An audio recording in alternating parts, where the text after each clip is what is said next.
পাপ থেকে বাঁচবো কিভাবে? পাপ থেকে বাঁচার 12টা উপায় আপনাদের সামনে আলোচনা করি, একটু মন দিয়ে শোনেন। 12টা উপায়। পাপ থেকে বাঁচার 1 নাম্বার উপায় আখেরাতের ফিকির তৈরি করা। কিসের তৈরি করা? আখেরাতের ফিকির তৈরি করা। অন্তরে আখেরাতের ফিকির তৈরি করা পাপ থেকে বাঁচার 1 নাম্বার উপায়। আখেরাতের ফিকির কিভাবে তৈরি করবেন? একটু আমার দিকে সবাই তাকান, দেখেন আখেরাতের ফিকির কিছুক্ষণের জন্য তৈরি করি। আমার ঘড়িতে এই মুহূর্তে 11টা 4 বাজে। এমনও হতে পারে আগামীকাল 11টা 4-এ আমি দুনিয়াতে থাকবো না। আচ্ছা, আমি যদি আগামীকাল 11টা 4-এ দুনিয়াতে না থাকি, কোথায় থাকবো? কবরে। আমার আত্মীয় স্বজন আমারে কবরে রেখে আসবে। হ্যাঁ, তারা সত্যি রেখে আসবে। তারপর কি হবে? কি হবে? আমারে প্রশ্ন করবে 3টা, উত্তর দিতে পারলে কি হবে?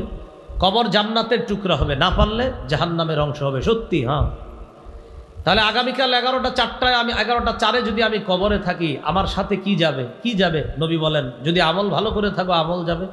তো আমি সারা জীবন যে সম্পদ কামাই করলাম সেটা নবী বলেন ওয়ারিশরা পাবে। সাহাবীদেরকে প্রশ্ন করলেন, তোমাদের কাছে সম্পদ দাম কোনটা? ওয়ারিশের সম্পদ না তোমার সম্পদ? সাহাবীরা বললেন, হুজুর আমাদের সম্পদ আমাদের কাছে দামি ওয়ারিশের সম্পদের চাইতে, কারণ আমাদের সম্পদ ওয়ারিশরা পাবে মরার পর, এই জন্য আমাদেরটা আমাদের কাছে বেশি দামি। নবীজি বললেন, ঠিক তো? কয় হ্যাঁ। এবার আমার দিকে তাকান, এটা হলো আমার সম্পদ, এটা ওয়ারিশের সম্পদ, কখন পাবে আর কি পরে মনে করেন?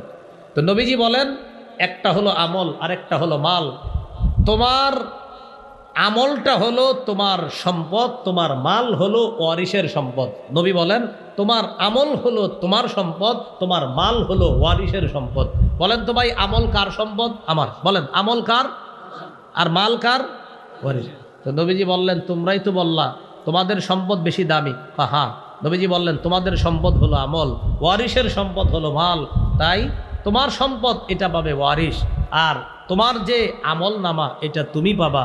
রাসূলুল্লাহ সাল্লাল্লাহু আলাইহি সাল্লাম বলেন, মৃত্যুর পর যখন কবরে যাবা, তোমার আমল তোমার সাথে যাবে আর তোমার মাল তোমার ওয়ারিশরা পাবে। এবার তুমি চিন্তা করো কোনটা বেশি গুরুত্ব দেওয়া দরকার।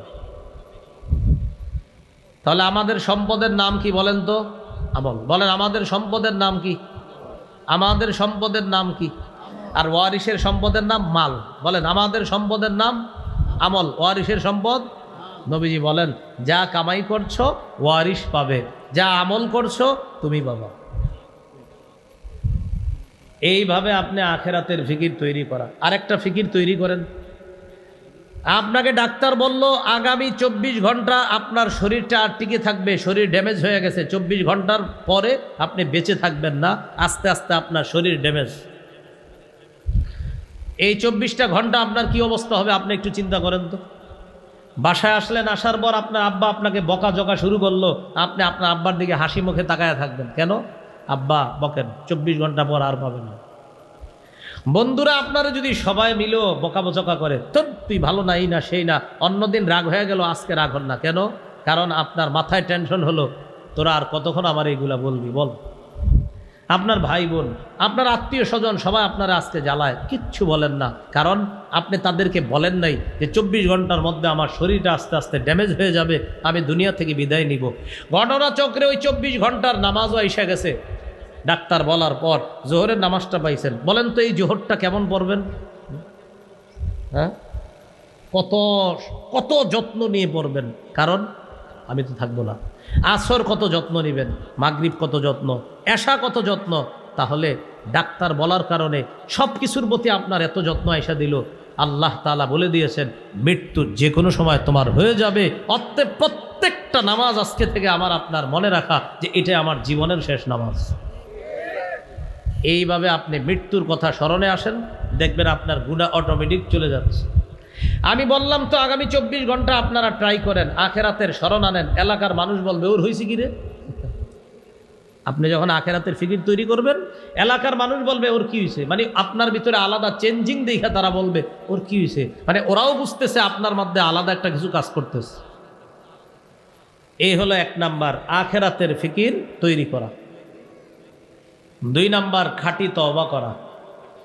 সূরা তাহরিমের 8 নম্বর আয়াতে আল্লাহ বলেন, ইয়া আইয়ুহাল্লাযীনা আমানু তুবু ইলাল্লাহি তাওবাতান নাসুহা আসা রাব্বুকুম আন ইউকাফিরা আনকুম সাইয়্যাতিকুম।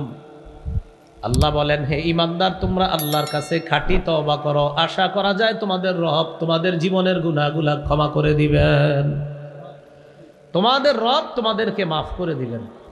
তাহলে 2 নাম্বার খাঁটি তওবা করা। তবে এখন আবার মনে রাখতে হবে তওবার 4টি শর্ত। বলেন কয়টা শর্ত? বলেন 1, অতীতের গুনাহ ছেড়ে দেওয়া। 2, গুনাহের উপর অনুতপ্ত হওয়া। 3, দৃঢ় প্রতিজ্ঞা করা আমি ভবিষ্যতে এই গুনাহ করব না। 4, আমার জিম্মায় বান্দার হক থেকে থাকলে এই হক আদায় করে দেওয়া। এই 4টা হলো তওবার শর্ত। 1 নাম্বার অতীতের গুনাহ ছেড়ে দেওয়া, 2 নাম্বার অতীতের গুনাহের উপর অনুতপ্ত হওয়া, 3 নাম্বার দৃঢ় প্রতিজ্ঞা করা ভবিষ্যতে এই গুনাহ না করার, 4 নাম্বার জিম্মায় বান্দার হক থেকে থাকলে এই হক আদায় করে দেওয়া। এখন গুরুত্বপূর্ণ কথাটা শোনেন। সুদে যারা আরেকজনের টাকা আনছেন, মনে করেন আপনি একজনের কাছ থেকে 500 টাকা পান, এই 500 টাকা আনছেন, সুদে আনছেন আরো 50, এইভাবে 50, 100 এইভাবে করতে করতে সুদে আপনি 50,000 টাকা শুধু সুদের অংশ আনছেন মানুষের কাছ থেকে। আপনারা মনে রাখবেন এই 50,000 আপনার না, যাদের থেকে আনছেন তাদের। আবারও বলছি, আমি মন খারাপ করেন না। আপনারা কারো কাছ থেকে 100 টাকা পাইতেন, 100 টাকা নেওয়ার সময় সুদে আনছেন 10 টাকা, এই 10 টাকা আপনার না, এটা তার। হুজুর হ্যাঁ আমারে দিছে, হ্যাঁ আপনারে দিছে, বেচারা একদম চিপাই বইরা দিছে আপনারে, এটা আপনার না, এটা তার। অনেক সুদখোর ভাবে কি আমি ভালো হয়ে যাব, ভালো হইয়া হজ কইরা আইসা একদম সব ঠিকঠাক, হ্যাঁ ডিজিটাল পদ্ধতির ভালো হওয়া। আপনি যাদের কাছ থেকে সুদে আপনার টাকাগুলো আনছেন, যারা যারা পাওনা, ওদের টাকা না দেওয়া পর্যন্ত আপনি 40 বার 50 বার সারা জিন্দিগি আপনি প্রতি বছর হজ করেন, কোনো লাভ হবে না। আপনি তাদের টাকা আগে ফেরত দেন। আপনি 7 লাখ টাকা দিয়ে হজে গেছেন না, এটা না করে ওদের টাকা ফেরত দেন, আপনি টাকা ফেরত দেন তাড়াতাড়ি।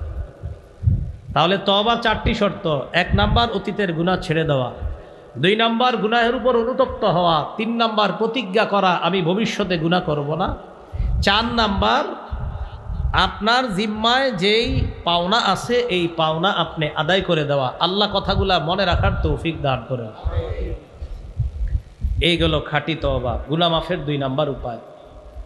গুনাহ মাফের 3 নাম্বার উপায় ইস্তেগফার বেশি বেশি পড়া। পড়েন আস্তাগফিরুল্লাহ, আস্তাগফিরুল্লাহ, আস্তাগফিরুল্লাহ। আমরা যারা এখন 3 বার আস্তাগফিরুল্লাহ বললাম, বিশ্বাস করেন এই 3 বারই আমাদের কিছু কিছু গুনাহ ঝরে গেছে।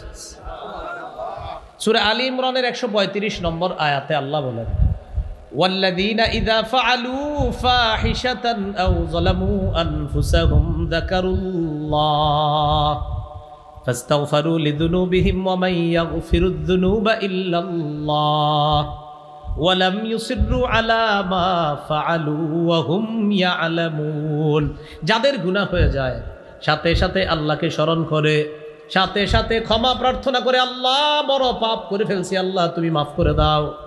4 নাম্বার জেনে বুঝে ভবিষ্যতে এই গুনাহ আর করে না। আবার বলছে, 1 নাম্বার গুনাহ হয়ে গেছে, 2 নাম্বার আল্লাহকে স্মরণ করছে, 3 নাম্বার আল্লাহর কাছে ক্ষমা চায়, 4 নাম্বার জেনে বুঝে ভবিষ্যতে আর এই গুনাহ করে না। আল্লাহ বলেন, তোমাকে আমি আল্লাহ মাফ করব না তো করবে কে? আমি আল্লাহ মাফ করব।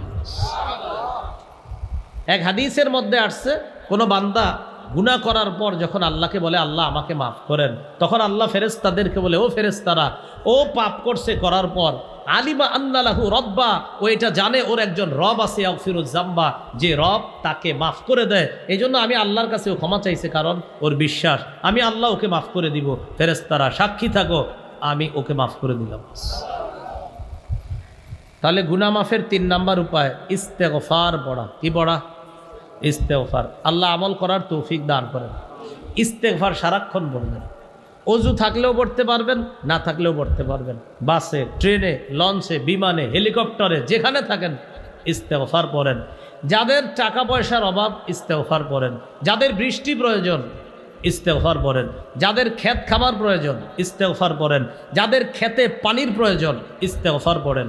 আল্লাহ তাআলা সবগুলো বলছে, শুধু ইস্তেগফারের কারণে এই জাতীয় পুরস্কার আল্লাহ দান করবেন।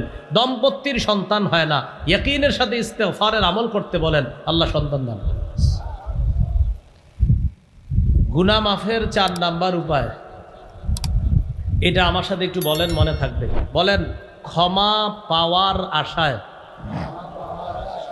বারবার আল্লাহর কাছে ক্ষমা চাওয়া। এইটা কিভাবে করবেন এই আমি বলে দিচ্ছি। দেখেন, মাগরিব পড়ছেন বা এশা পড়ছেন, আশেপাশে তাকায় দেখেন মসজিদে কেউ নাই, সবাই বের হয়ে গেছে, ইমাম সাহেব, মুয়াজ্জিন সবাই বের হয়ে গেছে, আপনি একা আছেন, আর কেউ নাই।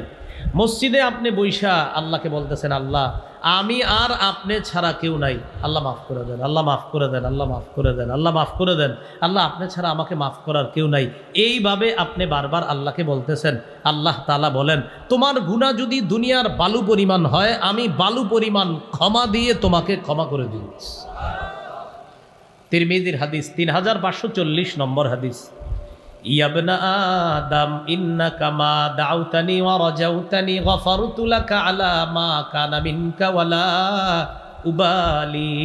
হে আদম সন্তান, তুমি যদি আমাকে ক্ষমা পাওয়ার আশায় বারবার ডাকো, আমি আল্লাহ বারবার তোমার ডাকে সাড়া দিব, তোমার জিন্দিগির গুনাহগুলো মাফ করে দিব। 5 নাম্বার, সর্বক্ষেত্রে রাসূলুল্লাহ সাল্লাল্লাহু আলাইহি সাল্লামের আদর্শ বাস্তবায়ন করা। ব্যক্তি জীবন, পারিবারিক জীবন, সামাজিক জীবন, অর্থনৈতিক জীবন, রাষ্ট্রীয় জীবন, আন্তর্জাতিক জীবন, সর্বক্ষেত্রে আল্লাহ রসুলের আদর্শ বাস্তবায়ন করা। রাষ্ট্রীয় জীবনে ইসলাম কায়েম করার চেষ্টা করা। আমাদের দেশে যেন আল্লাহ তাআলা একজন আদর্শ ন্যায়পরায়ণ পুরুষ শাসক দিয়ে দেয়, এই দোয়া প্রতিনিয়ত আল্লাহর কাছে করা। এটা আল্লাহর কাছে বেশি বেশি দোয়া করা। পুরুষ শাসকের পরিবর্তে অন্য কোনো শাসক চাওয়া নিজের কপাল হতবাগা হওয়ার লক্ষণ করা। সহিহ বুখারীর বর্ণনা, রাসূলুল্লাহ সাল্লাল্লাহু আলাইহি সাল্লাম বলেন, লা ইউফলিহা কওমুন ওয়াল্লাহু আমরাহুম ইমরাআ। ওই জাতি কিছুতেই সফল হবে না যে জাতি তাদের নেতৃত্বে কোনো নারীকে বসায় দেয়। এজন্য আগামীর চিন্তা বাংলাদেশে করা উচিত, পুরুষ শাসিত দেশ গঠন করার চেষ্টা করা। এই ইসলামী মাইন্ডের মানসিকতার নিয়ত নিয়ে এটা আমাদের আপনার প্রত্যেকে এই চেষ্টা করা উচিত বলে কর্তব্য, কারণ আল্লাহ রসুলের আদর্শ এটাও একটা। আন্তর্জাতিক অঙ্গনে চেষ্টা করা, সেটা কি? ফিলিস্তিনের মুসলমান ভাই বোনরা, তাদেরকে নিয়ে কথা বলা একদিনও বন্ধ করবেন না। চায়ের আড্ডা, আপনি আপনার স্ত্রীর সাথে কথা বলেন 2 মিনিট, 1 মিনিট ফিলিস্তিন নিয়ে কথা বলবেন। আপনি আপনার ছেলে মেয়েদের সাথে যখন কথা বলেন, ওদেরকে আপনি 2-3 মিনিট ফিলিস্তিনের গল্প শোনাবেন। চা দোকানের সামনে বন্ধুরা চায়ের আড্ডা দিতেছেন, বন্ধুর সাথে ফিলিস্তিন নিয়ে 2-4 মিনিট কথা বলেন। অঙ্ক ইংরেজি কোচিং সেন্টারে গেছেন, বন্ধুরা মিলে 3-4 মিনিট ফিলিস্তিনের আলোচনা করেন। ফিলিস্তিনের ভাই বোনেরা, তারা আমাদের দেহের অংশ, আমাদের দেহের অংশ আজ আঘাতপ্রাপ্ত, তাদের আঘাতে আমরাও ব্যতীত, আমরাও আঘাতপ্রাপ্ত। এই জন্য আমাদের ভাইদের আঘাত যতদিন বন্ধ না হচ্ছে, তাদের ব্যাপারে আমাদের আলোচনা বন্ধ হবে না, হতে পারে না, হতে দিব না। এটা আন্তর্জাতিক অঙ্গনে আল্লাহ রসুলের আদর্শ বাস্তবায়ন, কারণ তারা আমাদের ভাই, আমাদের দেহের টুকরা। এটা আল্লাহ রসুল বলেছেন সাল্লাল্লাহু আলাইহি ওয়াসাল্লাম। এই ফিলিস্তিনের ইস্যুটা একদিনও ভুলবেন না ইনশাল্লাহ। আপনাদের যদি আশা হয়, আমার কোথাও ইনশাল্লাহ আলোচনা করে দিব আমি, ফিলিস্তিন ইহুদিরা কেন ছাড়তে চায় না আর মুসলমান কেন দিতে চায় না, এই একটা আলোচনা করে দিব ইনশাল্লাহ। যে ফিলিস্তিন ওরা ছাড়তে চায় না কেন, ওদের আজাইরা কিছু দাবি আছে ইহুদিদের, যে দাবির সপক্ষে কোনো দলিল নাই, আমি প্রমাণ করব দলিলের মাধ্যমে ওদের দাবি ফালতু দাবি ইনশাআল্লাহ। তো এটা ইনশাআল্লাহ অন্য কোনো দিন আলোচনা হবে। যাই হোক, তো সর্বক্ষেত্রে আল্লাহ রসুল সাল্লাল্লাহু আলাইহি সাল্লামের আদর্শ বাস্তবায়ন করা। সূরা আলী ইমরানের 31 নম্বর আয়াতে আল্লাহ বলেন, নবী আপনি বলেন, তোমরা যদি আল্লাহকে ভালোবাসো, আমার অনুসরণ করো, আমাকে অনুসরণ করলে ইয়াগফির লাকুম ইউহিব্বুকুমুল্লাহ, আল্লাহ তোমাদেরকে ভালোবাসবেন, ওয়া ইয়াগফির লাকুম যুনুবাকুম, তোমাদের জীবনের সমস্ত গুনাহ আল্লাহ মাফ করে দিবেন। এই গেল গুনাহ মাফের 5 নাম্বার উপায়। 6, আজান দেওয়া। আজান, স্কুল কলেজ ইউনিভার্সিটির ছাত্র যারা, গার্মেন্টসের শ্রমিক আছেন যারা, বিভিন্ন মিল ফ্যাক্টরিতে যারা চাকরি করেন, আপনারাও বিশুদ্ধ উচ্চারণে আজান শিখে আপনারাও আজান দেওয়ার চেষ্টা করবেন। আবু দাউদের 515 নম্বর হাদিস, আল মুআদ্দিনু ইউগফারু লাহু মাদা সাউতিহি, মুয়াজ্জিনের আজানের আওয়াজ যত দূর যায় তত দূর পর্যন্ত তার গুনাহ ক্ষমা করে দেওয়া হয়। তাহলে আজান খালি মুয়াজ্জিন সাহেব দিবে না আমরাও দিব ইনশাআল্লাহ? মুয়াজ্জিন সাহেব 5 মিনিট দেরি করলেই তো বেতন কমানোর চেষ্টা করি, মানে 5 মিনিট দেরি চাইতে। এখন কি হুজুরের কি বেতন কম দেয়? আসে না কেন? কেন আপনি বিশুদ্ধ উচ্চারণে আজানটা শিখিয়ে দিয়ে দেন। হাদিসে আসছে কোন মুয়াজ্জিন যদি টানা 12 বছর আজান দেয় ওয়াজাবাত লাহুল জান্নাত, তার উপর জান্নাত ওয়াজিব হয়ে যায়।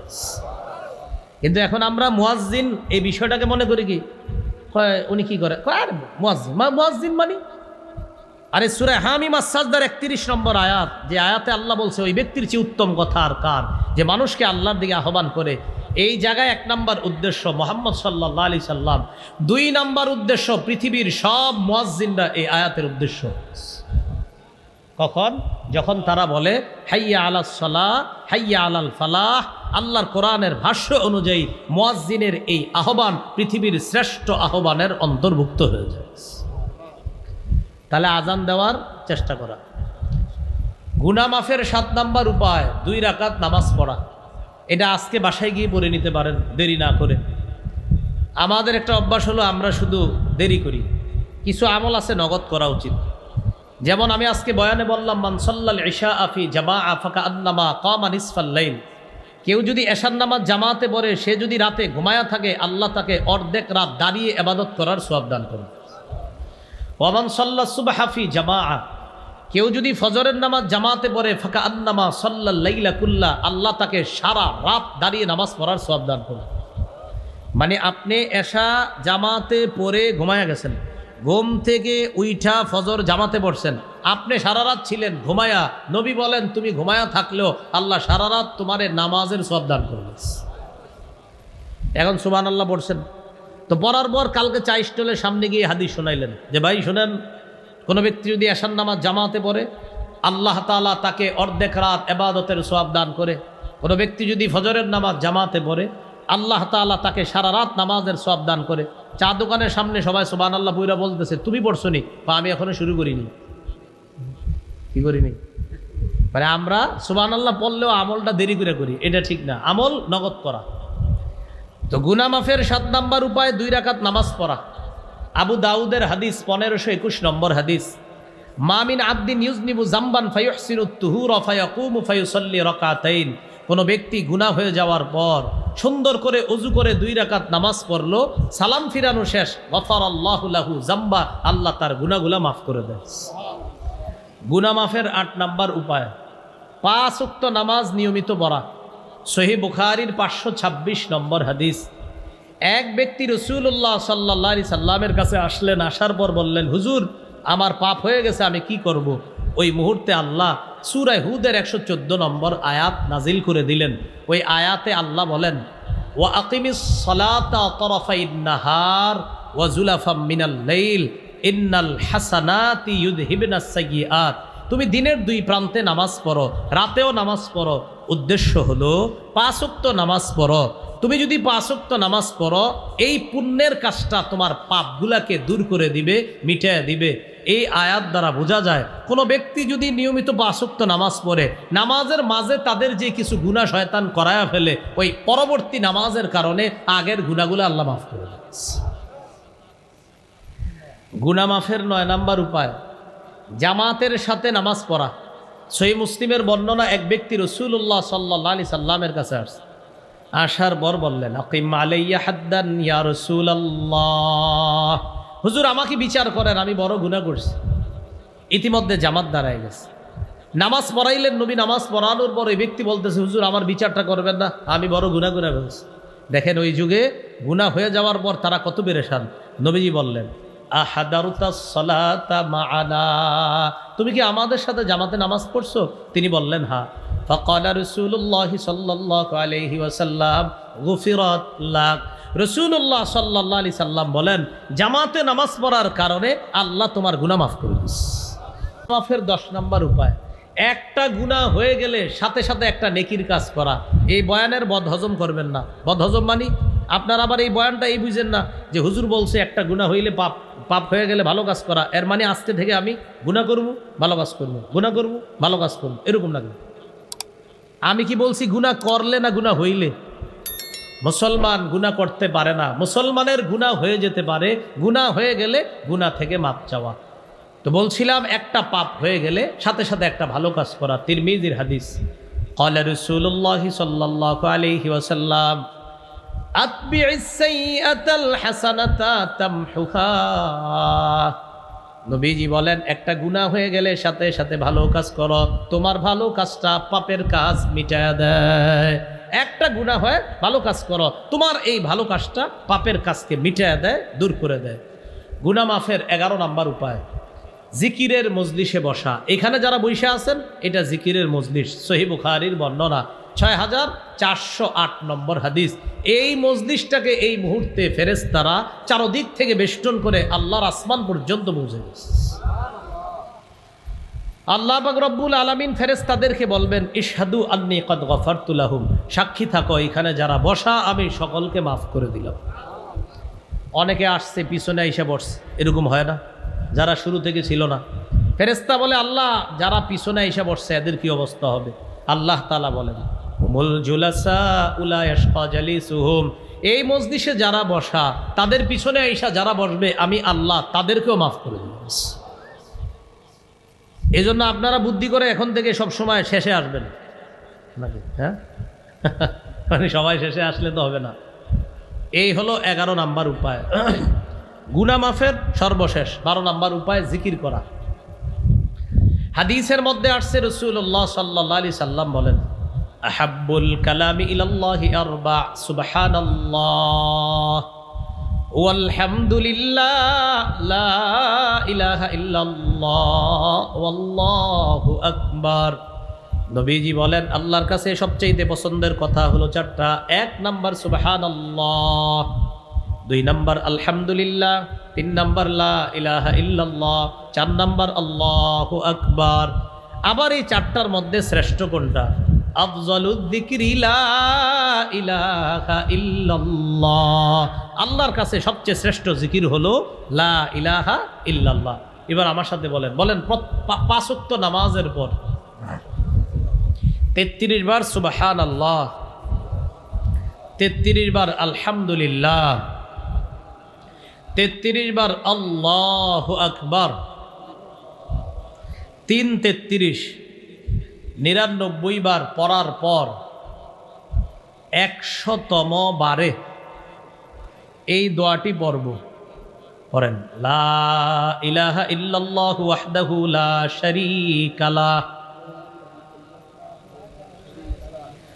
লাহুল মুলকু ওয়া লাহুল হামদ ওয়া হুয়া আলা কুল্লি শাইইন কাদির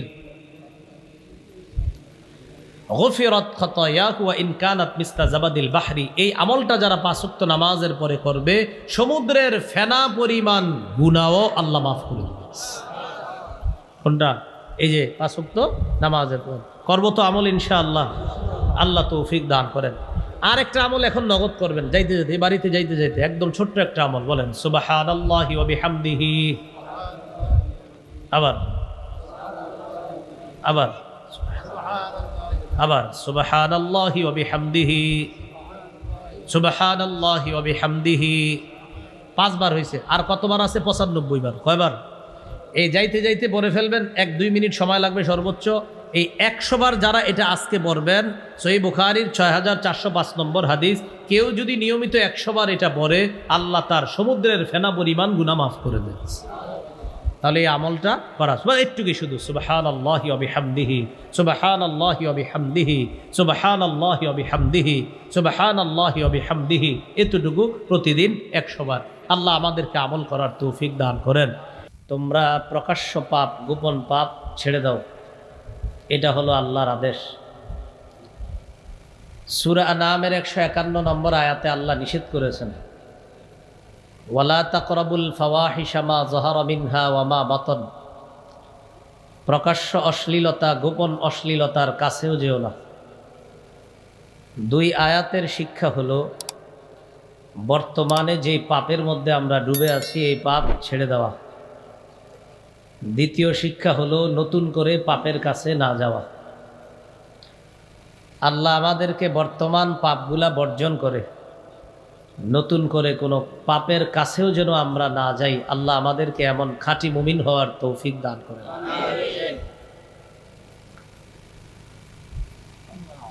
আল্লাহ বললেন, ওয়ালা তাকরাবুল ফাওয়াহিশা মা যাহারা মিনহা ওয়া মা বাতন।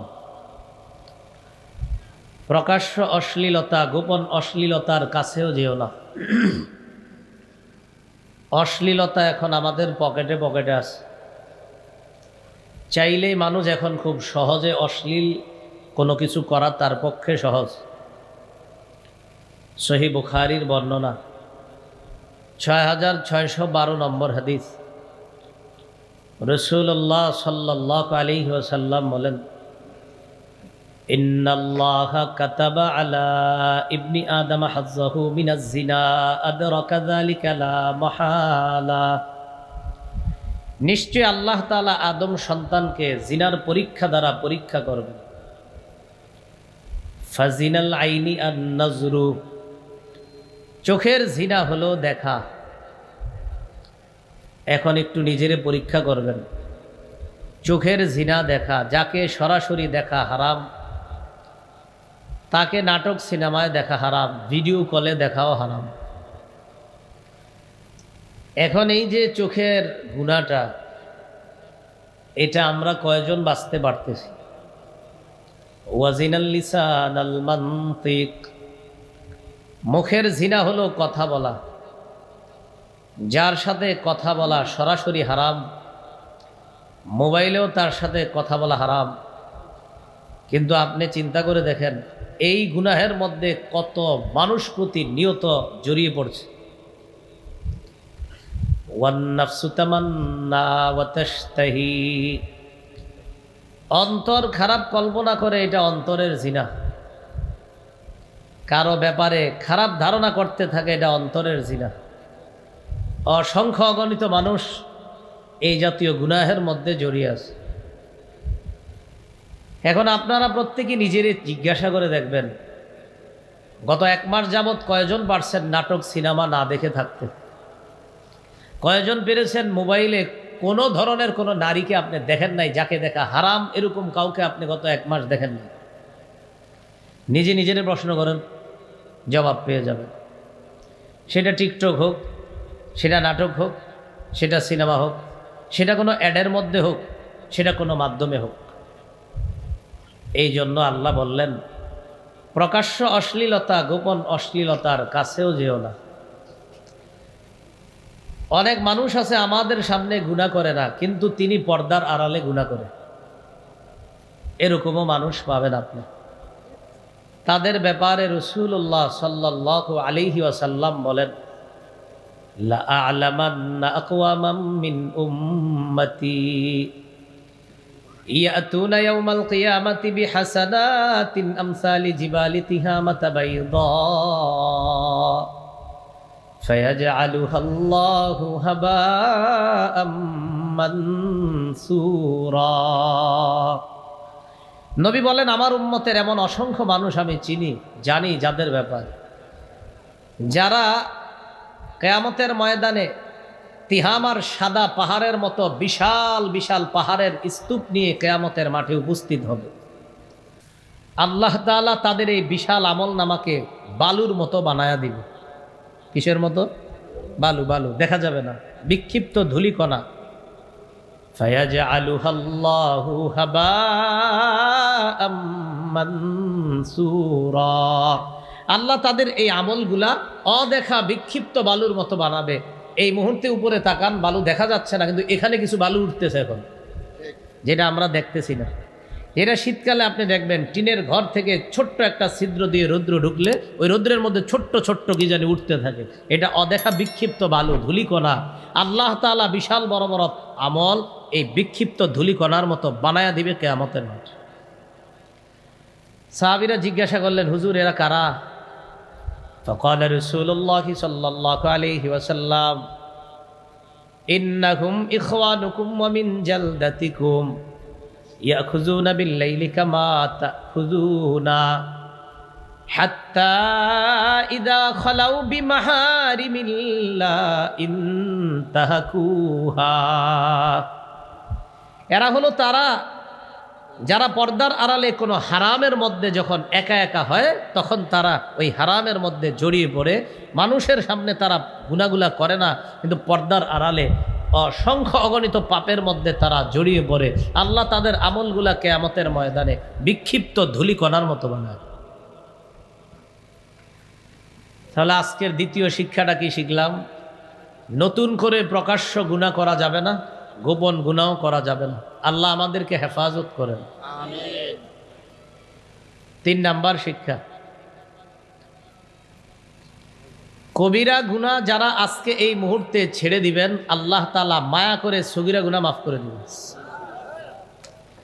সূরা নিসায় আল্লাহ বলেন, ইন তাজতানিবু কাবাইরা মা তুনহাউনা আনহু নুকাফির আনকুম সাইয়্যাতিকুম। যদি তোমরা কবিরা গুনাহ থেকে বেঁচে থাকো, ছেড়ে দাও, আমি আল্লাহ তোমাদের সগীরা গুনাহগুলো মাফ করে দিব। যদি তোমরা কবিরা গুনাহ থেকে বেঁচে থাকো, কবিরা গুনাহ ছেড়ে দাও, আমি আল্লাহ তোমাদের সগীরা গুনাহ মাফ করে দিব। তাহলে আজকে 3 নাম্বার শিক্ষাটা শিখলাম, সগীরা গুনাহ আল্লাহ মাফ করে দিবে যদি কবিরা গুনাহ ছেড়ে দিই। কবিরা গুনাহের মধ্যে কারা আছেন প্রত্যেকে জানেন, আল্লাহ ছেড়ে দেওয়ার তৌফিক দান করেন, আমিন। 4 নাম্বার আলোচনা, আমি যদি এখন আপনাদের সামনে ঘোষণা করি আগামী 24 ঘন্টা কারা কারা পারবেন 100 রাকাত নফল নামাজ পড়বেন, নফল নামাজ পড়ে একটা মোটরসাইকেল পুরস্কার হাদিয়া নেবেন, আমার মনে হয় সবাই হাত তুলবে যে 24 ঘন্টায় 100 রাকাত নফল নামাজ এটা কোনো ব্যাপার না। মোটরসাইকেল যারা চালাইতে পারে না তারাও হাত তুলবে, কেন? নিয়ে বেঁচে নেব, সমস্যা কি? কিন্তু আমি যদি বলি আগামী 24 ঘন্টায় একটা গুনাও কেউ করবেন না, কারা কারা পারবেন, তখন হাত উঠতে গিয়ে উঠবে না। কেন উঠবে না? হাত উঠার সময় অনেকের মনে পড়বে আমি তো সুদের সাথে গত 1 মাস যাবৎ জড়িয়ে আছি, আর আমি যদি হাত তুলি তো হলো না, আমি তো অলরেডি গুনাহের মধ্যে আছি। আরেকজনের হাত উঠবে না, কেন? আমি তো ঘুষের মধ্যে অলরেডি আছি, আমি কেমনে হাত উঠাবো? আরেকজনের হাত উঠবে না, কেন? যে অমকের ভুলভাল বুঝ দিয়ে তার জমিটা আরেকজনের কাছে বিক্রি করে দিমু, ওরে বলবো যে ভাই আমারে বেশি কিছু দেওয়া লাগবে না, আপনার কাছ থেকে 5-6 হাজার টাকা আমারে দিয়ে দিলে হবে। আবার যারে বিক্রি করে দিব ওরেও এটা বলি, কিন্তু এর মাঝে আমি কৌশলে 3-4 লাখ টাকা হাতায় নিছি তার কাছ থেকে, যা সেটা ও বুঝে নাই, ক্রেতা বিক্রেতা কেউ বুঝে নাই। এই যে কাজটা আমি করব, এটা কি ভালো কাজ না পাপ? এজন্য হাত উঠতে গিয়ে উঠবে না, কেন? কারণ আমি তো অসংখ্য গুনাহের মধ্যে আছি, উঠবে কেমনে হাত? কি বুঝলাম? নেকির কাজ করার জন্য 1000 মানুষ চ্যালেঞ্জ নিতে প্রস্তুত, পাপের কাজ ছাড়ার জন্য হাত উঠতে প্রস্তুত না। এই জন্য আল্লাহ রসুল বলছেন, এই হলো একজন মানুষ, এই মানুষটা প্রচুর নফল ইবাদত করে আবার পাপও করে, আর এই মানুষটা নফল ইবাদত একটু কম করে কিন্তু পাপ করে না। নবী বলেন এই মানুষটা আল্লাহর কাছে সবচাইতে শ্রেষ্ঠ আবেদ।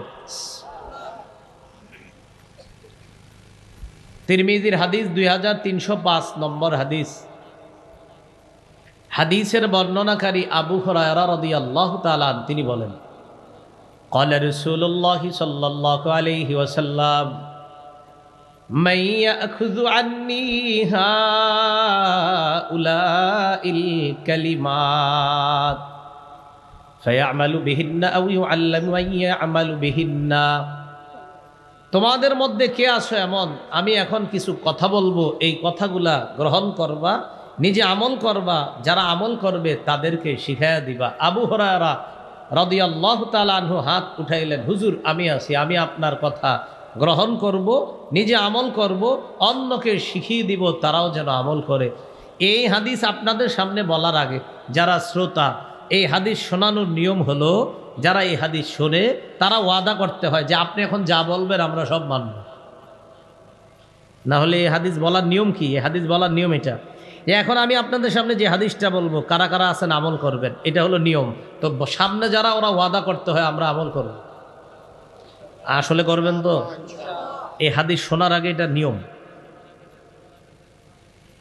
তো আবু হুরায়রা রাদিয়াল্লাহু তাআলা আনহুর হাত ধরলেন নবীজি, ধরে আদ্দা খামসা, গুনে গুনে 5টা জিনিস শিখিয়ে দিস। 1 নাম্বার, ইত্তাকিল মাহারিমা তাকুন আবাদান নাস। আবু হুরায়রা, তুমি হারাম থেকে বাঁচো, নিষিদ্ধ জিনিস থেকে বাঁচো। মানুষের মধ্যে তুমি আল্লাহর সবচাইতে শ্রেষ্ঠ আবেদ, ইবাদত গুজার বান্দা হয়ে যাবে। কি থেকে বাঁচতে বলছে? হারাম। বলেন, হারাম খাবো না, হারাম বলবো না, হারাম করব না। মুখ দিয়ে হারাম বলবো না মানে মিথ্যা বলবো না, মুখ দিয়ে হারাম খাদ্য খাবো না, আর হারাম কর্ম করব না। এই হলো হারাম থেকে বাঁচো, মানুষের মধ্যে তুমি আল্লাহর শ্রেষ্ঠ আবেদ হয়ে যাবে। 2 নাম্বার, ওয়ারদ বিমা কসামাল্লাহু লাকা তাকুন আগনান নাস। আবু হুরায়রা, আল্লাহ তোমার জন্য যা বরাদ্দ রাখছেন এতে তুমি খুশি হয়ে যাও। আল্লাহ তোমার জন্য যা বরাদ্দ রাখছেন এতে তুমি খুশি হও। এখানে আপনারা যারা আছেন, কারো বেতন 20, কারো 15, কারো 25, কারো 50। যার 20 আছে আপনি 20 নিয়ে খুশি থাকেন, 50 হলার নিয়ে আপনি টেনশন করেন না। আপনি ভাবতেছেন 50 হলা মনে হয় অনেক ভালো, আপনি খোঁজ নিয়ে দেখেন ওই 50 আল্লাহ ওরে ব্যবস্থা করছে, কারণ ওর 50ই লাগে। আর আপনার যে 20, আপনি নিজেরই টেনশন চিন্তা করে দেখেন, আপনার 20-এ আল্লাহ আপনাকে যথেষ্ট ভালো রাখছে, শুধু শুধু আরেকজনের 50 নিয়ে আপনি টেনশনে আছেন, বরং এই টেনশনে আপনি নিজেরই শেষ করতেছেন। হ্যাঁ, যদি বলেন হুজুর না ভালো নাই, তার মানে আপনি কোনো হারামের মধ্যে জড়িয়ে পড়ছেন, এরপর থেকে আপনি ভালো নাই। যাদের 15-20 ইনকাম, ওরা যদি হঠাৎ কোনো সুদি কারবারে জড়িয়ে পড়ে, এরপর গজব লাগে ওদের কামাই। এর আগ পর্যন্ত খোঁজ নিয়েন, ও 15-20-এ ভালো ছিল, যেই কোনো সুদ নামক ভয়ঙ্কর অপরাধে জড়িয়ে পড়ছে, এরপর থেকে তার এই 20-এ হয় না। কেন? ওই যে গজব শুরু হয়েছে। তো রাসূলুল্লাহ সাল্লাল্লাহু আলাইহি সাল্লাম বলেন, আল্লাহ তোমাকে যা দিয়েছেন এতে তুমি খুশি থাকো। তাকুন আগনান নাস, মানুষের মাঝে মনের দিক থেকে আল্লাহর কাছে সবচেয়ে ধনী মানুষ তুমি হবা। 3 নাম্বার, ওয়া আহসিন ইলা জারিকা তাকুন মুমিনা, তুমি প্রতিবেশীর সাথে উত্তম আচরণ করো, খাঁটি মুমিন হয়ে যাবা। আমি গাড়ি থেকে নামার পর মঞ্চে আসছি, আসতে আসতে গাড়ি থেকে সবার একের পর এক মুসাফা করছে। এইখানে আসার পর ওনারাও মুসাফা করছে, কিন্তু দেখেন যারা আমার সাথে আজকে মুসাফা করছে, তাদের মাঝে এমনও লোক পাবেন যারা গত 5 বছর প্রতিবেশীকে সালাম দেয়নি। হ্যাঁ, প্রতিবেশীকে সালাম দেয়নি। অথচ দেখেন আমি বা আমার পরে কোনো কেউ যেই আলেম আসে, আমরা সবাই সালাম দিই। আপনারা যারা আছেন সবাই, আমি যাওয়ার সময় দেখা যাবে সালামের বন্যা বসায় দিবেন আমার। কিন্তু প্রতিবেশীকে 5 বছর 10 বছর সালাম দেই না অনেক মানুষ। কেন দেয় না? হ্যাঁ, তো আমগো পাশের ঘরের লোক, সালাম দেন না কেন? ও আমগো উত্তরপাড়ার আব্দুর রহিম মিয়া, তো সালাম দেন। কোন তো আমার বাতিতে লাগে, আরে সালাম দেন না কেন? অথচ রাসূলুল্লাহ সাল্লাল্লাহু আলাইহি সাল্লাম বলেন, প্রতিদিন প্রতিবেশীকে একটা সালাম দিয়ে হলেও প্রতিবেশীর হক আদায় করো। নবী বলেন, তুমি খাঁটি মুমিন হয়ে যাবা যদি প্রতিবেশীর সাথে উত্তম আচরণ করো। এই জন্য হাদিসের মধ্যে আছে, গোস্ত রান্না করলে ঝোল বাড়ায়া দাও, প্রতিবেশীর নাকে গোস্তের ঝোলের ঘ্রাণ যাবে। গোস্তের ঝোলের ঘ্রাণ এটা এমন এক সুন্দর ঘ্রাণ, যেই ঘ্রাণের কারণে প্রতিবেশীরও গোস্ত খাইতে মন চায়। তুমি যদি গোস্ত পাঠাইতে নাও পারো, ঝোল পাঠায়া দিও, অন্তত ঝোল ভিজিয়ে যেন ভাত বা রুটি খেতে পারে, যদি গোস্ত না পাঠাইতে পারো। আর যদি বলো না আমি গোস্ত ঝোল পাঠাবো না, আল্লাহ নবী বলে দিলেন, তাহলে এমনভাবে রান্না করো যেন তোমার গোস্তের ঝোলের ঘ্রাণ বাহিরে না যায়। রাসূলুল্লাহ সাল্লাল্লাহু আলাইহি সাল্লাম বুঝান যে তুমি তোমার প্রতিবেশীর নাকে গোস্তের ঝোলের ঘ্রাণ যাবে, আর সে কষ্ট পাবে গোস্ত না খায়া। আমি নবী তো এটা সইতে পারি না, আমার একটা উম্মত গোস্তের ঝোলের ঘ্রাণে কষ্ট পাবে আর সে খাবে না, আমি নবী এটা সহ্য করতে পারতেছি না। তাই গোস্তের ঝোল বাড়াও, অন্তত ঝোল পাঠায় দাও। আব্দুল্লাহ ইবনে ওমর রাদিয়াল্লাহু তাআলা আনহুমার বর্ণনা শোনেন। এক ব্যক্তি ফল কিনে ঘরে আসছে, ফল। এই ফল যদি প্রতিবেশীর বাচ্চা দেখে, দেখার পর ওই ফল আপনি ঘরে নিয়ে গেলেন, নেওয়ার পর আপনি ফল কাইটা আপনার বাচ্চার হাতে দিলেন ফল খাওয়ার জন্য। আপনার বাচ্চা এই ফল নিয়ে দৌড়ে বাহিরে গেছে, যাওয়ার পর প্রতিবেশীর বাচ্চা আপনার বাচ্চার হাতে ফল দেখছে। ওই শিশু সন্তান আপনার শিশু সন্তানের হাতে ফল দেখার পর তার মাথায় আসবে, ওর বাবা ফল আনছে, আমার আব্বা আনে নাই। আল্লাহ রসুলের হাদিস প্রমাণ করে আমার কোনো উম্মতের শিশু সন্তান তোমার শিশু সন্তানের হাতে ফল দেখে কষ্ট পাবে, আমি নবী তো এটা সইতে পারি না। তাহলে ফল যেহেতু দেখায় নিছো, তুমি প্রতিবেশীর বাচ্চাকে ফল দাও। আর যদি বলে না দিবা না, তো কালো ব্যাগ দিয়া বা যেমনে পারো ফল ঘরে নাও, যেন প্রতিবেশী বুঝতে না পারে এটার ভিতরে কি আছে। কিন্তু তুমি যখন দেখায় নিছো, পাঠাও। ভাই মনে রাখবেন, এগুলো আমরা মানি না। তরমুজটা গরমকালে, প্রচণ্ড গরমকাল, আপনি জানেন আপনার পাশের প্রতিবেশী আপনার চেয়ে একটু দুর্বল, পয়সা করিতে দুর্বল, তরমুজ আপনি দেখায় দেখায় ঘরে ঢুকছেন গরমকালে। আচ্ছা বলেন তো, প্রচণ্ড গরমে কি মনে চাবে ওনার? হ্যাঁ, একটু তরমুজ খাইতে। আপনি সুন্দর দেখায় দেখায় নিছেন, নেওয়ার পর আপনি পাঠান নাই, আল্লাহ রসুল কষ্ট পাচ্ছে বিষয়টা। যদি বলেন আমি কাউকে দিব না, কালো ব্যাগ দিয়ে আপনি তরমুজ ঘরে নেন, যেন বুঝতে না পারে এটা কি ফুটবল না তরমুজ। আল্লাহ আমাদেরকে বোঝার তৌফিক দান করেন। আপনি আপনার প্রতিবেশীর পাশে বড় বাড়ি তুললেন, 2 তলা 3 তলা। আল্লাহ রসুল সাল্লাল্লাহু আলাইহি সাল্লাম বলেন, তুমি যে 2 তলা 3 তলা বাড়ি উঠাইলা, পাশের প্রতিবেশীকে একটু বইলা নিও। হুজুর এটা কেন? আমার জায়গায় আমি বাড়ি উঠামো। নবীজি বলেন, শোনো, তুমি বাড়ি উঠানোর পর এক পাশের বাতাস বন্ধ হবে, আমার উম্মতের বাতাস বন্ধ তুমি করলা, একটু বইলা করবা তো। আমার উম্মতের বাতাস বন্ধ করবা এক পাশের, ওরে একটু বইলা নাও। ও তো এতদিন বাতাস গ্রহণ করতো, তুমি বইলা নাও। ভাইজান আমি তো একটা বাড়ি করব, আপনি কিছু মনে করেন না। আমার তো আসলে এই জায়গায় 3-4টা ছেলে, আমার এই ছেলেগুলোর জন্য আমি বাড়ি বানাতে হবে 3-4 তলা, তাই আপনি কষ্ট নিয়েন না। আমি বাড়ি উঠানোর পর আপনার এক পাশের বাতাস বন্ধ হবে, এই কষ্ট দেওয়ার জন্য আমি অগ্রিম আপনার কাছে ক্ষমা প্রার্থী। উনি কি কষ্ট পাবেন আর আরো খুশি হবে? আল্লাহ রসুল আমাদেরকে মুমিন হওয়া শিখাইলেন, তুমি প্রতিবেশীর সাথে উত্তম আচরণ করো, খাঁটি মুমিন হবা। 4 নাম্বার, ওয়া আহিব্বা লিন্নাস মা তুহিব্বু লিনাফসিকা তাকুন মুসলিমা। মানুষের জন্য তুমি তা পছন্দ করো যেটা নিজের জন্য পছন্দ করো, খাঁটি মুসলমান হয়ে যাবা। নিজের জন্য যা পছন্দ করো, মানুষের জন্য তা পছন্দ করো, খাঁটি মুসলমান হবা। একটু মন দিয়ে বুঝেন, আপনি রাস্তা দিয়ে হাঁটতেছেন, এই রাস্তাটা দিয়ে হঠাৎ একটা কলার সিল্কা দেখলেন, আর কলার সিল্কা এমন বিপজ্জনক, এটাতে গাড়িও অ্যাক্সিডেন্ট হয়ে যায়। মানুষ তো অ্যাক্সিডেন্ট হয়, গাড়িও অ্যাক্সিডেন্ট হয় কলার সিল্কায়। তো আপনি ওই কলার সিল্কায় পা লাগার পর আপনি পড়ে গেলেন।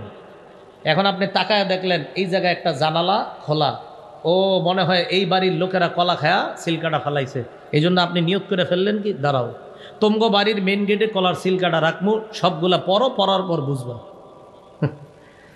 এখন এই যে আপনি কলার সিল্কাটা সরানোর পরিবর্তে ওদের বাড়ির দরজায় নিয়ে রেখে দিলেন, এই নিয়তে যে তারাও যেন কষ্ট পায়। হাদিসের ভাষ্য অনুযায়ী আপনি খাঁটি মুসলমান হতে পারেন নাই। আপনার পায়ের মধ্যে ইটের একটা টুকরা লাগলো, হঠাৎ তাকায় দেখেন বাসার ছাদ থেকে ইটের টুকরা পড়ছে, আপনি চিন্তা করলেন মনে হয় এই বাসা থেকেই পড়ছে, যেহেতু এটার ছাদ দিতেছে এখন। এবার আপনি নিয়ত করলেন ঘরের দরজায় ইটের টুকরা কয়েকটা রাখবো, রাজমিস্ত্রি যারা আছে ওরাও যেন ইটের টুকরার উপরে পড়ে ব্যথা পায়, তারপর বুঝতে পারবে আমি ইটের টুকরার পায়ে কি পরিমাণ ব্যথা পাইছি। এই নিয়তে আপনি ইটের টুকরা কতগুলা ঘরের দরজায় রেখে দিলেন। হাদিসের ভাষ্য অনুযায়ী আপনি খাঁটি মুসলিম হতে পারেননি। রাসূলুল্লাহ সাল্লাল্লাহু আলাইহি সাল্লাম বলেন, কোনো ব্যক্তি যদি রাস্তা থেকে কষ্টদায়ক বস্তু এই নিয়তে সরিয়ে দেয়, কলার সিল্কা, ইটের টুকরা, ছোট্ট কোনো কাটা ইত্যাদি অথবা যে কোনো কিছু সরায় দেয় এই নিয়তে যে আমার কোনো মুসলমান ভাই বোন যেন কষ্ট না পায়, গফারাল্লাহু লাহু মা তাকদ্দামা মিন যামবি, আল্লাহ তার আগের সব গুনাহ মাফ করে দেন। তাহলে মুমিন হওয়া শিখলাম, মুসলিম হওয়া শিখলাম। মুমিন হওয়া প্রতিবেশীর সাথে উত্তম আচরণ করা, মুসলিম হওয়া আমার কোনো ভাইয়ের জন্য কষ্ট কামনা না করা, বরং আমার প্রতিটা ভাইয়ের জন্য আমি ভালো কিছু কামনা করা, খাঁটি মুসলমান হওয়া। 5 নাম্বার, ওয়ালা তুকসিরিদ দিহকা ফাইন্না কাসরাতাদ দিহকি তুমিতুল কলবা। আবু হুরায়রা, বেশি হাসবা না, বেশি হাসি অন্তর মৃত বানিয়ে দেয়। বেশি হাসবা না, বেশি হাসি অন্তর মৃত বানায় দেয়। এই জন্য বাস্তবিক অর্থেই দেখবেন কিছুক্ষণ হাসাহাসি করেন, লম্বা সময় হাসলেন, হাসার পর একটু কান্না করার চেষ্টা করেন, মুনাজাতে ভুলেও কান্না আসবে না। কারণ বেশি হাসতে হাসতে অন্তর শক্ত হয়ে যায়, তখন আর কান্না আসে না। তাহলে আজকে আমাদের 4 নাম্বার শিক্ষা হলো হারাম থেকে বাঁচা। সেটা হলো কি, আমরা অট্টহাসি দিব না, আমরা প্রতিবেশীকে কষ্ট দিব না, আমরা মুসলমানকে কষ্ট দিব না, আমরা আল্লাহর ফয়সালায় সন্তুষ্ট থাকব। এই বিষয়গুলা মেনে নেওয়া, হারামগুলা থেকে বেঁচে থাকা। নবী বলেন তুমি আল্লাহর শ্রেষ্ঠ আবেদ হয়ে যাবে। 5 নাম্বার, এটা আমার সাথে একটু বলেন তাহলে মনে থাকবে। বলেন, কখনো কোনো পাপ হয়ে গেলে পাপের কথা সবাইকে বলে বেড়াবো না, প্রয়োজনে ব্যক্তিগতভাবে আল্লাহওয়ালা বুজুর্গকে বলতে পারবো, সবাইকে বলবো না। মানে আপনি একটা পাপের মধ্যে আছেন, এই পাপটা ছাড়তে পারতেছেন না, এখন আল্লাহওয়ালা কোনো বুজুর্গ আলেমের কাছে বলতে পারেন আমি তো এই পাপটা ছাড়তে পারি না, আমি এখন কি করব, তিনি পরামর্শ দিবেন এই কাজ করেন। তবে পাপ সবার কাছে বলে বেড়ানো যাবে না। সহিহ বুখারীর বর্ণনা, ক্বালা রাসূলুল্লাহ সাল্লাল্লাহু আলাইহি ওয়াসাল্লাম কুল্লু উম্মতি মুআফান ইল্লাল মুজাহিরিনা। নবীজি বলেন আমার উম্মতের সকলকে আল্লাহ মাফ করে দিবে, শুধু তাদেরকে না যারা গুনাহ করার পর অন্যদেরকে বলে বেড়ায়, তাদেরকে আল্লাহ মাফ করবে না। আমার উম্মতের সকলকে আল্লাহ মাফ করবে, তাদেরকে না যারা গুনাহ করার পর মানুষকে তাদের এই গুনাহ বলে বেড়ায়, পাপ বলে বেড়ায়, তাদেরকে আল্লাহ মাফ করবে না। নবীজি বলেন কিছু উম্মত আছে বোকার মতো, রাতের বেলা পাপ করে আল্লাহ তার পাপের উপর পর্দা ফালায়া রাখে, আল্লাহ তার পাপটা ঢাইকা রাখে, সকালবেলা সে বন্ধুদের কাছে বলে বেড়ায় আমিলতুল বারিহাতা কাযা ওয়া কাযা, আমি রাতের বেলা এই পাপ করেছি। আল্লাহ তাআলা তার পাপের উপর পর্দা ফালায়া রাখছিলেন, আল্লাহ পাপের উপর পর্দা ফালায়া রাখছে, আর ওই ব্যক্তি সকালবেলা অন্যদের কাছে তার পাপের কথা বলে বেড়ায়। নবীজি বলেন বোকার মতো এই কাজটা কেন করলা? তোমার পাপ তো আল্লাহ ঢেকে রাখছিলেন, তুমি ইচ্ছা করে পাপটা কেন আরেকজনের কাছে প্রকাশ করলা? সহিহ মুসলিমের এক হাদিস শোনেন, কিয়ামতের ময়দানে অনেক পাপীকে আল্লাহ ডাকবে পর্দার আড়ালে, ডাকার পর বলবে তারিফু যাম্বা কাযা ওয়া কাযা, তুমি কি এই পাপ স্বীকার করো? 3 বার স্বীকৃতি নেওয়ার পর আল্লাহ তাআলা বলবেন তোমার কিছু কিছু ভালো কাজ আছে, আমি আল্লাহ এই ভালো কাজে খুশি হয়ে পর্দার আড়ালে তোমার পাপগুলা ঢেকে রাখলাম, তোমাকে মাফ করে দিলাম, ডান হাতে আমলনামা দিয়ে দিলাম, পর্দার বাহিরে গিয়ে কাউকে বলা দরকার নেই। তো আল্লাহ যেখানে পাপ ঢেকে রাখে, আমি আপনি পাপ খুলে দিলাম। পাপ হয়ে গেলে সবাইকে বলে না বেড়ানো। এখন পাপ করার পর বলে বেড়ানো এটা ফ্যাশন হয়ে দাঁড়িয়েছে, ফেসবুকে স্ট্যাটাস দেয়। বন্ধুরা এই নাটকটা দেখেছি, দেখার পর আমার এই অভিমত। ডিয়ার ফ্রেন্ডস, তোমরাও তোমাদের অভিমত শেয়ার করো। বন্ধুদেরকে একটা নাটক দেখছে, দেখার পর এটা ফেসবুকে দিয়ে আপনি সারা দুনিয়ারে সাক্ষী বানাইলেন। এইখানে অনেক ইয়াং ছেলেরা আছেন, যুবকরা, এই পাপের স্ট্যাটাস যারা দিছেন আজকে রিমুভ করেন। আল্লাহর কসম বলছি, আপনার সাক্ষী বাড়াইতেছেন গুনাহের, আজকে রিমুভ করেন, আজকে ফেসবুক থেকে ডিলিট করে দেন, আর সাক্ষী নতুন করে বাড়ায়েন না। আল্লাহ আমাদেরকে বোঝার তৌফিক দান করেন। এগুলো 5 নাম্বার কথা। 6 নাম্বার, এটা আমার সাথে বলেন, মনে থাকবে। বলেন যে কোনো পাপ পাহাড়ের মতো মনে করব। যে কোনো পাপ পাহাড়ের মতো মনে করব। তাহলে পাপ হয়ে গেলে কিসের মতো মনে করব বলেন তো? পাহাড়ের মতো মনে করব যে কোনো পাপ।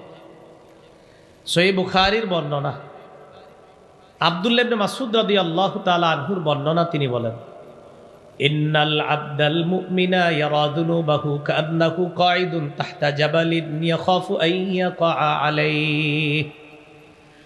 ইমানদার বান্দা গুনাহকে মনে করে একটা পাহাড়, এই পাহাড়ের নিচে সে বসা, এই পাহাড় আমার উপর পড়বে, আমি ধ্বংস হয়ে যাব।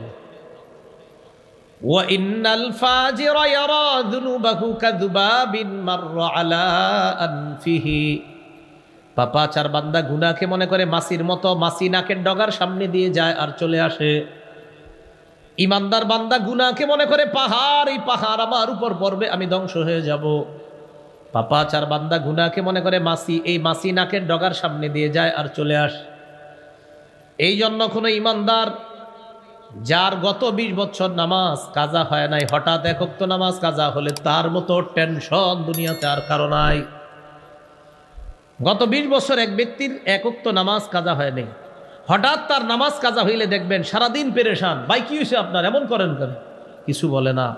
দেখলে মনে হবে তার 4-5 কোটি টাকা লস হয়েছে, কারোর কিছু বলে না। এলাকার ইমাম সাহেব রাতের বেলা চুপি চুপি জিজ্ঞাসা করলো, ভাই আপনার সারাদিন মনটা খারাপ, আপনি তো মাশাল্লাহ আমাদের সাথে কত হাসি খুশি থাকেন, মন খারাপ কেন? তখন জবাব দেয়, হুজুর গত 20 বছর আমার এক ওয়াক্ত নামাজ কাজা হয় নাই, আজকে হঠাৎ আমার নামাজ কাজা হয়ে গেছে। চোখের পানি ছেড়ে দিয়ে এই লোকটার হালাত এমন অবস্থা হয়ে যায়। কিন্তু একজন পাপাচার যার জোহরের নামাজ কাজা হয়ে গেছে, ফজর কাজা হয়, আসর কাজা হয়, তাকে জিজ্ঞাসা করবেন, ভাই নামাজ পড়ো নাই কেন? ওই পড়ি নাই, কি হয়েছে? কয় শুক্রবারের নামাজ পড়বো, শুক্রবারেও পড়ে না জুমা। কি ভাই নামাজ তো বললেন না জুমাও? আগামী শুক্রবারে পড়বো। পাপাচারের কাছে এক ওয়াক্ত নামাজ পড়া না পড়া কোনো ব্যাপার না, ইমানদারের কাছে এক ওয়াক্ত নামাজ কোনো কারণে কাজা হয়ে যাওয়া মানে এই পুরা দুনিয়াটাও যদি তার ছুটে যাইতো সে এত কষ্ট পাইতো না, কিন্তু এক ওয়াক্ত নামাজ ইমানদারের ছুটে গেলে সে এর চাইতে বেশি কষ্ট পায়, কারণ ইমানদারের কাছে এক ওয়াক্ত নামাজের মূল্য গোটা দুনিয়ার চেয়ে আরো বেশি। কিন্তু আপনি কোনো পাপাচার নামাজ পড়ে না, ওরে ডেলি দাওয়াত দেন, ও কি বলে আপনারা খালি কালকে পরে বলে কি শুক্রবারেও পড়ে না। কেউ ভাই বললা না? আগামী জুমা, মানে ব্যাপার না। এই মিয়া তুমি বারবার নামাজ পড়বা, বলো বড় রাখা, পড়ি নাই। কয় যে বারবার বলো, বলছি তো কি হয়েছে, মানে ওনার কাছে নামাজ পড়া না পড়া মাসির মতো, কি হয়েছে আমি পড়ি নাই। একজন ইমানদারের কাছে এক ওয়াক্ত নামাজ কাজা হয়ে যাওয়া এটা মনে হবে পাহাড়, এই পাহাড় আমারে ধ্বংস করে দেবে। তাহলে 6 নাম্বার কথা, গুনাহকে মনে করা পাহাড়ের মতো, এটা ইমানদারের কাজ। আর পাপাচারের কাজ, গুনাহকে সে মনে করে মাসির মতো, এটা কোনো ব্যাপার না। আজকে থেকে আমরা যে কোনো পাপকে মনে করব পাহাড়ের মতো। আল্লাহ আমাদেরকে এই মানসিকতা লালন করার তৌফিক দান করেন। 7 নাম্বার কথা, হাসান বসরি রহমতুল্লাহি আলাইহি বলেন, মা আবাদাল আবিদুনা বিশাইইন আফযালা মিন তারকি মা নাহাকুমুল্লাহু আন। হাসান বসরি রহমতুল্লাহি আলাইহি বলেন, এই পৃথিবীর মধ্যে কোনো আল্লাহর ওলিকে যদি তোমরা দেখো, একজন আল্লাহর ওলির জীবনের সবচাইতে বড় ইবাদত কোনটা? তোমাদের মনে হবে তাহাজ্জুদ নামাজ, তোমাদের মনে হবে নফল নামাজ। হাসান বসরি বলেন, একজন আল্লাহর ওলির জীবনের সবচাইতে শ্রেষ্ঠ ইবাদত হলো গুনাহ না করা, হারাম কাজ না করা। আল্লাহর ওলির জীবনের সবচাইতে বড় ইবাদত। আল্লাহর ওলির জীবনের সবচেয়ে বড় ইবাদত গুনাহ না করা। হুজুর হাফিজ হুজুরের বড় ইবাদত কি? গুনাহ না করা। বড় পীর আব্দুল কাদের জিলানী, উনি এত বড় পীর, উনি তাহাজ্জুদ নফল বেশি পড়তো। হ্যাঁ পড়তো, তাহলে এর চেয়ে বড় আর কোনো ইবাদত আছে কি? গুনাহ না করা। তাহলে বলেন তো, আল্লাহর ওলিদের জীবনের শ্রেষ্ঠ ইবাদত কি? গুনাহ না করা। আল্লাহর ওলিদের জীবনের শ্রেষ্ঠ ইবাদত হলো গুনাহ না করা। যে কথাগুলো আমরা শুনলাম বললাম, সবাই যেন আমল করতে পারি, আল্লাহ তৌফিক দান করেন। খুব মন দেন যারা শেষে আসছেন, আমি 1 মিনিটের মধ্যে পুরো আলোচনাটা বলে ফেলি। প্রথমে 7টা কথা বলছি। 1 নাম্বার, নগদ পাপগুলা ছেড়ে দেওয়া। 2 নাম্বার, নতুন করে পাপের কাছে না যাওয়া। 3 নাম্বার, কবিরা গুনাহগুলা ছেড়ে দিলে আল্লাহ সগীরা গুনাহ মাফ করে দিবে। 4 নাম্বার, নিষিদ্ধ কাজ থেকে বাঁচলে আল্লাহর শ্রেষ্ঠ আবেদ হওয়া যায়। 5 নাম্বার, আমাদের কখনো কোনো গুনাহ হয়ে গেলে সবার কাছে আমরা বলে বেড়াবো না, গুনাহ প্রকাশ করব না। 6 নাম্বার, গুনাহকে আজকে থেকে আমরা বড় পাহাড়ের মতো মনে করব। 7 নাম্বার, আল্লাহর ওলি হতে গেলে তার জীবনের শ্রেষ্ঠ ইবাদত গুনাহ না করা। এই ছিল আমাদের প্রথম পাঠের আলোচনা। দ্বিতীয় পাঠ, গুনাহ থেকে বাঁচার 12টা উপায়। 1 নাম্বার, আখেরাতের ফিকির তৈরি করা। 2 নাম্বার, খাঁটি তওবা করা। 3 নাম্বার, ইস্তেগফার পড়া। 4 নাম্বার, ক্ষমা পাওয়ার আশায় বারবার আল্লাহর কাছে ক্ষমা চাওয়া। 5 নাম্বার, রাসূলুল্লাহ সাল্লাল্লাহু আলাইহি সাল্লামের আদর্শ সর্বক্ষেত্রে বাস্তবায়ন করা। 6 নাম্বার, আজান দেওয়া। 7 নাম্বার, 2 রাকাত নামাজ পড়া। 8 নাম্বার, 5 ওয়াক্ত নামাজ পড়া। 9 নাম্বার, জামাতের সাথে নামাজ পড়া। 10 নাম্বার, একটি গুনাহ হয়ে গেলে সাথে সাথে একটি ভালো কাজ করা। 11 নাম্বার, জিকিরের মজলিসে বসা। 12 নাম্বার, জিকির করা। এই হলো গুনাহ মাফের 12টা উপায়। এই উপায়গুলা অবলম্বন করে আমরা গুনাহ থেকে বেঁচে থাকার চেষ্টা করব। আল্লাহ তৌফিক দান করেন। আজকের এই আলোচনাগুলো আমার একটা সংকলন আছে, মিম্বরের আমানত, ওই সংকলনেও আলোচনাগুলা পাবেন। 9ম 10ম খণ্ডে আজকের আলোচনাগুলা পাবেন। 9ম 10ম খণ্ডে আজকের আলোচনাগুলা পাবেন। 1 থেকে 10 খণ্ড কিতাব, যারা পারেন সবগুলা খণ্ডই সংগ্রহ রাখেন। নারী পুরুষ আলেম ওলামা সহ সবাই পড়তে পারেন। প্রথম খণ্ড, সন্তানের 64টা অধিকার। দ্বিতীয় খণ্ড হালাল হারাম শিরিক বেদাত, তৃতীয় খণ্ড হালাল হারাম, চতুর্থ খণ্ড স্বামী স্ত্রীর অধিকার, পঞ্চম খণ্ড লা ইলাহা ইল্লাল্লাহর ব্যাখ্যা, ষষ্ঠ খণ্ড নামাজ, সপ্তম অষ্টম খণ্ড নামাজ আর নাপাক পাকের মাসালা, নবম খণ্ড জাকাত, রমজান, পাপ, ঈদ, দশম খণ্ড হলো রমজান পরবর্তী 8টি করণীয়, রমজানের পরবর্তী হজের প্রস্তুতি, হজের পর শেষের দিকে গিয়ে কোরবানি। এই কোরবানি কিভাবে বিশুদ্ধভাবে হবে এ আলোচনা। কোরবানি পরবর্তী মুহররম মাস আসে, ওই মুহররম মাসের করণীয় বর্জনীয়, পরে সফর মাস। আমরা অনেক কুসংস্কারকে বিশ্বাস করি, নাউজুবিল্লাহ। এই বিষয়গুলো দশম খণ্ডে আলোচনা আছে, যাদের প্রয়োজন হবে গাড়ি থেকে সংগ্রহ করে নিতে পারেন কিতাবগুলা।